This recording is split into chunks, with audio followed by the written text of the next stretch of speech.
Hello నమస్తే welcome back. నేను మీ host అక్షర విహారీ. ఈరోజు మనతో పాటు స్టూడియోలో ప్రముఖ ఆధ్యాత్మికవేత్త, ప్రముఖ వాస్తు జ్యోతిష్య సంఖ్య నిపుణులు, అలాగే శ్రీమాత ఉపాసకులు దింటకుర్తి మురళీకృష్ణ గారు ఉన్నారు. గురుగారితో మాట్లాడదాం. నమస్తే గురుగారు. నమస్తే అమ్మ. హరి ఓం శివ. గురుగారు, కల్కి మూవీలో అంటే కర్ణుడిని అర్జునుడి కంటే ఎక్కువగా చూపించారంట. దాని గురించి మీ అభిప్రాయం ఏంటి చెప్పండి.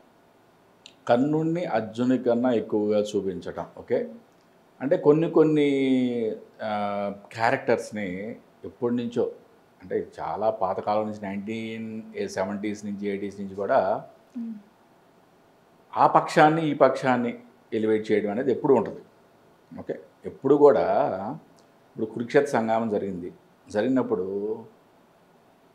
దుర్యోధన వైపు ఎంతమంది ఉన్నారు, పాండవుల వైపు ఎంతమంది ఉన్నారు?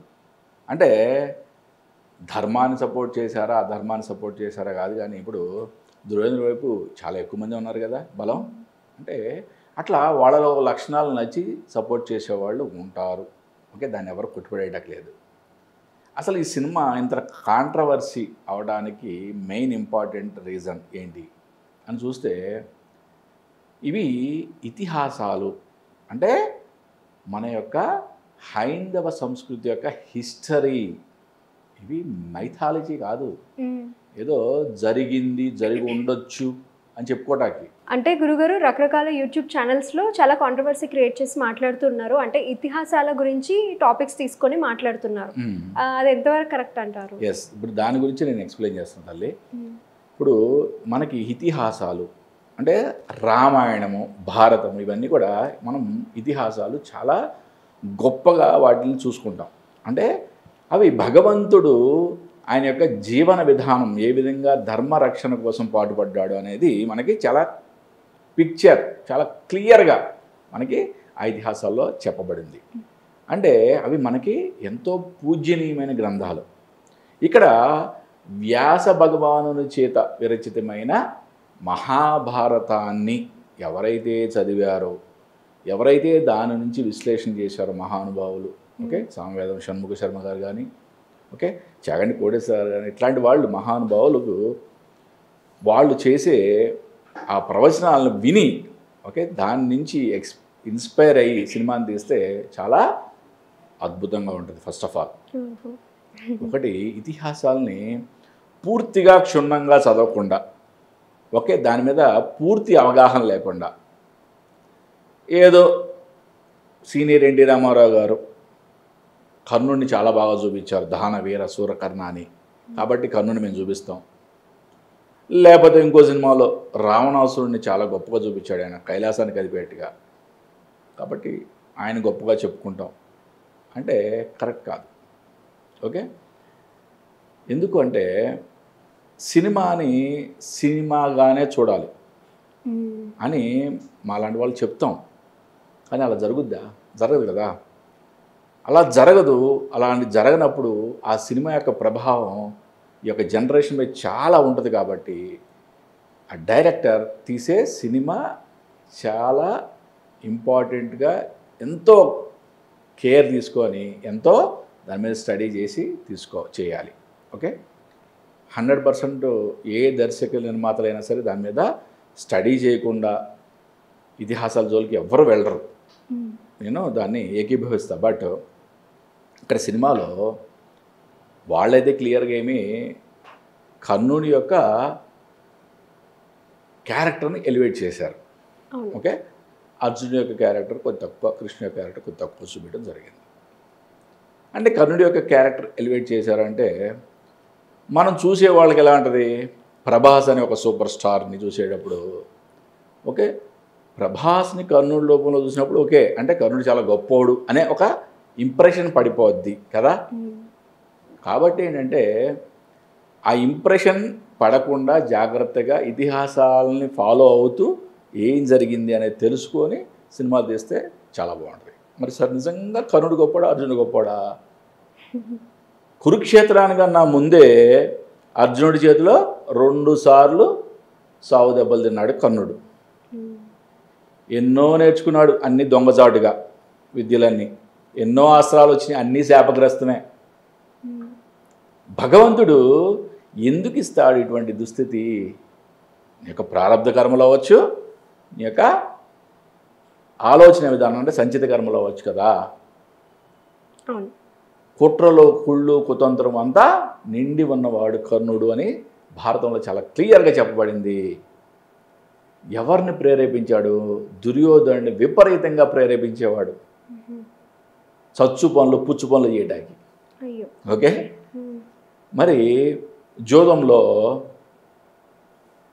ధర్మరాజు అన్నీ ఓడిపోయాడు. ధర్మరాజు అన్నీ ఓడిపోయినప్పుడు, భార్యను కూడా ఓడిపోయినప్పుడు మరి నిండు సభలోకి ఈడ్చుకురమ్మని చెప్పింది ఎవరు? కర్ణుడు కాదా? మరి అది ఎంత ఘోరమైన అవమానం. అది ఏ యుగంలో అయినా ఆడదాని జోలికి వెళ్తే కురుక్షేత్రం తప్పదని శ్రీకృష్ణుడు చెప్పాడు. ఏం చెప్పాడు? వాడు భీష్ముడైనా అవనే, ద్రోణుడైనా అవనే, ఇంకెవరైనా అవనే, ఆ రోజు ఉన్న నిండు సభలో ఉన్న ప్రతి వాళ్ళు మరణించాల్సిందే అన్నాడు ఆయన శ్రీకృష్ణుడు. ఓకే. మరి ఆవిడ ఆర్తితో పిలిచినప్పుడు శ్రీకృష్ణుడు ఆవిడికి మాయా చీరని ఇవ్వడం జరిగింది. ఓకే. ఆయన రక్షించాడు. రక్షించినప్పుడు ఆ యొక్క నిండు సభలోకి భయంకరమైన క్రూర జంతువులు వచ్చినాయంట. భయంకరమైన పక్షులు, విపరీతమైన ఉదయాన్నే నక్కలు, గాడిదలు అన్నీ ఓండ్రబెట్టినాయంట. దాంతో భయపడిపోయాడు ధృతరాష్ట్రుడు. అమ్మో నా కొడుకులకి ఏదో అయిపోద్దని చెప్పి మళ్ళీ తల్లి అని చెప్పి ద్రౌపదిని వరం కోరుకోమన్నాడు. వరం కోరుకోమంటే ఆవిడ తన భర్తల్ని విడిచిపెట్టమంది. ఇంకో వరం కోరుకోమన్నాడు. ఇంకో వరం కోరుకుంది. ఇంకో వరం కోరుకోమన్నాడు. ఈ సాలు స్వామి నేను క్షత్రియగానే ఎందుకన్నా ఎక్కువ వరాలు కోరుకోకూడదని చెప్పి ధర్మం పాటించింది ఆవిడ. ఎంత గొప్ప క్యారెక్టర్స్ అమ్మ అవన్నీ. ఓకే. కర్ణుడు అనే ఒక క్యారెక్టర్ ఓకే అధర్మం పక్షనే ఉన్నాడు. ఫస్ట్ నుంచి చివరికి అధర్మం పక్షాన్ని ఉన్నాడు. విద్య నేర్చుకోవడంలోనూ ఆయన కుచిత బుద్ధే ప్రదర్శించాడు. కానీ కర్ణుడు దానకరుడు అని అంటారు. అమ్మ ఏ ఒక్క వ్యక్తిలో కూడా ఇప్పుడు సపోజ్ నీలో కానీ నాలో కానీ అన్ని మంచి గుణాలు లేకపోతే అన్ని చెడ్డ గుణాలు ఉండవు తల్లి. ఓకే. ఒక మిక్స్ ఒక అన్ని గుణాలు మిక్సీలో వేస్తే మనం కొన్ని చెడు గుణాలు ఉంటాయి, కొన్ని మంచి గుణాలు ఉంటాయి. అటువంటి వాళ్ళనే మానవులు అంటాం మనం. ఫర్ సపోజ్ నాకే అన్ని మంచి గుణాలు ఉన్నాయనుకో, నేను మురళీకృష్ణ కాదు, శ్రీకృష్ణ పరమాత్ముడితో సమానం. ఓకే. అది శాస్త్రం చెప్పబడిందే. ఎప్పుడైతే ఒక మనిషి అరిషడ్ వర్గాలను జయించాడో ఆ మనిషికి ఎటువంటి దాని గురించి చింత లేదో అతను భగవంతుడితో సమానం. కాబట్టి అన్ని సద్గుణాలే ఉండి అతను ధర్మాన్ని ఆచరిస్తే అతను భగవంతుడే. అదే కదా క్లియర్గా రామాయణంలో రాముడు నిరూపించింది. మానవుడిగా పుట్టి మానవుడిగా ఆయన జీవించి అన్ని సద్గుణాలతో ఆయన భగవంతుడిగా నిరూపించుకున్నాడు. ఆయన భగవంతుడిని ఎక్కడ చెప్పలేదు, భగవంతుడు కాదు. ఓకే. మరి ఆయన భగవంతుడిగా ఆరాధించబడుతున్నాడు అంటే ఆయన యొక్క ఇవన్నీ సద్గుణాలు ఉండి ఎటువంటి దుర్గుణాలు లేకపోతే నువ్వైనా భగవంతుడివే, నేనైనా భగవంతుడినే. ఇదే హిందూ ధర్మం యొక్క ముఖ్యమైన బేస్మెంట్. ఓకే. ఇది అర్థం చేసుకునే విధానంలో ఉంటుంది. అలాగే కర్ణుడు ఆయన యొక్క కుంచిత బుద్ధి, అర్జునుడి మీద ఎప్పుడు కుళ్ళు స్వభావం. అర్జునుడు ఎన్నో విలువిద్యలు ద్రోణాచార్య దగ్గర నేర్చుకున్నాడు. ద్రోణుడు కూడా తన యొక్క పరమ శిష్యుడిగా, తనకి అత్యంత ప్రీతికరమైన శిష్యుడిగా నేర్పాడు అన్ని విద్యల్ని కూడా. ఓకే. అక్కడ కుళ్ళు స్వభావం చూపించాల్సిన అవసరం లేదు. నువ్వు కూడా అర్జునుడు స్థాయికి వెళ్ళి అడిగితే ఆయన నేర్పుతాడు. ఓకే. కాబట్టి ఎక్కడ అంటే కురుక్షేత్రానికి ముందు కూడా ఓకే చాలా సంఘటనల్లో ఆయన 2 సార్లు చావు దెబ్బలు తిన్నాడు అర్జునుడి చేత. అంటే అర్జునుడు చాలా పరాక్రమవంతుడు, దాంట్లో డౌట్ లేదు. సరే, ఇంకొంతమంది చెప్తారు ఏమని అంట, అర్జునుడు బాణం వేస్తే కర్ణుడి యొక్క రథం 10 అడుగులు వెనక్కి వెళ్ళిందంట. కర్ణుడు బాణం వేస్తే అర్జునుడి యొక్క రథం 2 అడుగులు వెనక్కి వెళ్ళిందంట. ఏది కృష్ణుడు ఉండి పైన హనుమంతుని యొక్క జెండా ఉండి కూడా 2 అడుగులు వెనక్కి వెళ్ళింది అంట. అంటే కర్ణుడే గొప్పోడు అంటారు. అంటే అక్కడ రియల్గా అర్జునుడు కూడా అడిగాడంట శ్రీకృష్ణుడిని, బావా చూడు నేను వేసే బాణం 10 అడుగులు వెనక్కి వెళ్ళింది అన్నాడు. మంది 2 అడుగులు వెనక్కి వెళ్ళింది అన్నాడంట.